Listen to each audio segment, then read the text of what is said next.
Anyway, what's your opinion on how the Middle East was the most developed, advanced regions, and after Islam took over, it was, well, Islam, wherever Islam goes, Islam destroy. You see, the Muslim, they say to you, do you know the civilization when Europe was in the Dark Ages? School books and books which we read in college, you'll read there that from 8th to the 12th century, it was the Dark Ages. Dark for whom? It was dark for the Europeans, not for the world. The Arabs and the Muslims were very much advanced from the 8th to the 12th century. They were very much advanced. Ages. My friend, the Dark Ages of Europe was 1 billion times than the golden ages of the Middle East, as they claim. The golden age of Middle East was what? Was the Muslims and the Arab invading every country, bringing the wealth and the money they steal from Persia, from India, from Syria, from Iraq. This is the golden age.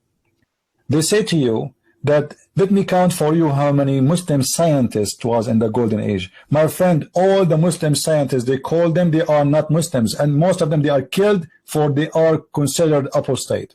And technology what we had from 8th to 12th century, what discoveries the Muslim scientists have made, it's unbelievable. Today, because science is advanced and making so many discoveries, there with the amount of limited facility we had, the amount of discoveries Muslim scientists made, it's unbelievable. In the time of their life, they were harassed, they were killed, they were beaten to death, and now they are calling them scientists. In the time of their life, who do they call? They call them scientists. They were not considered Muslims.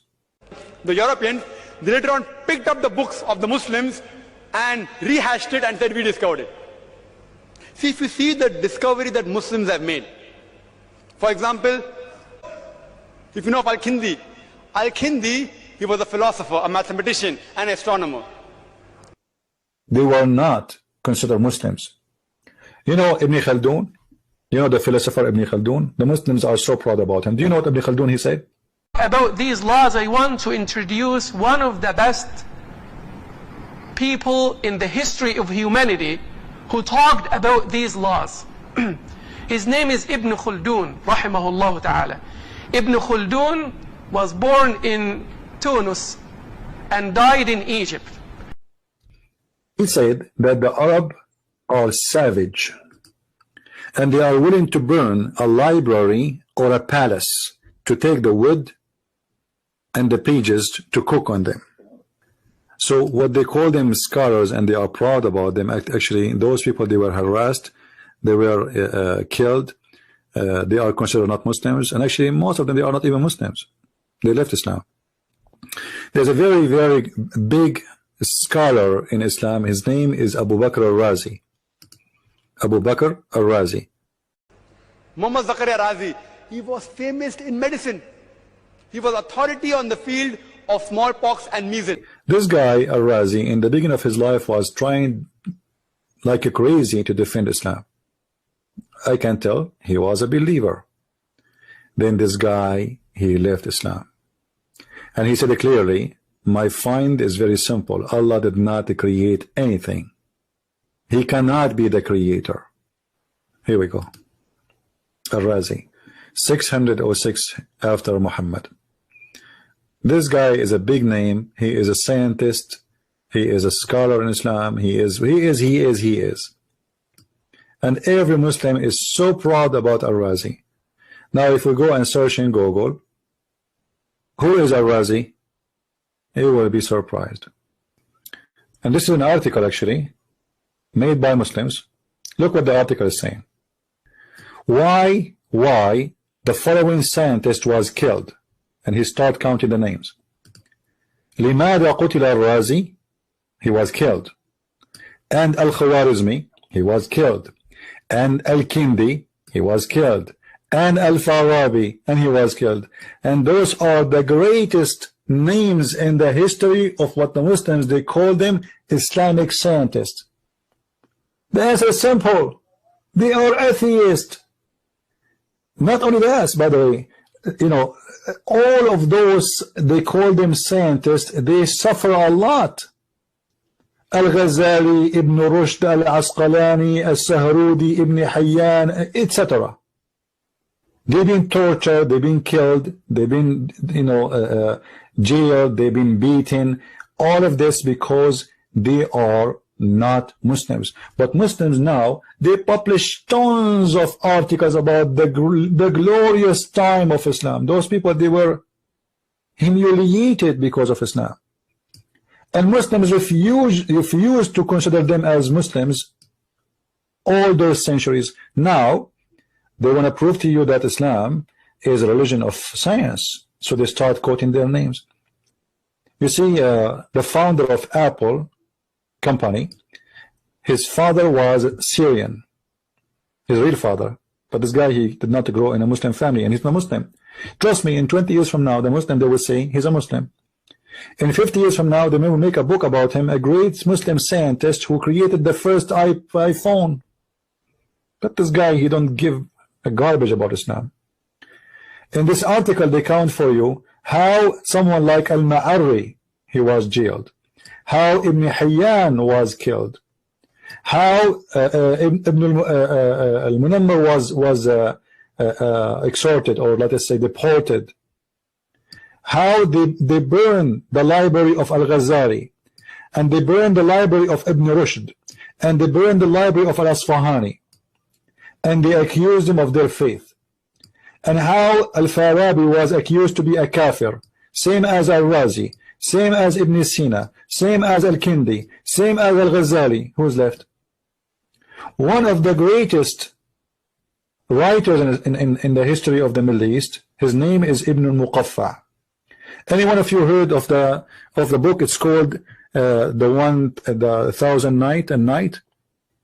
Anyone remember this book? The Thousand Night and Night?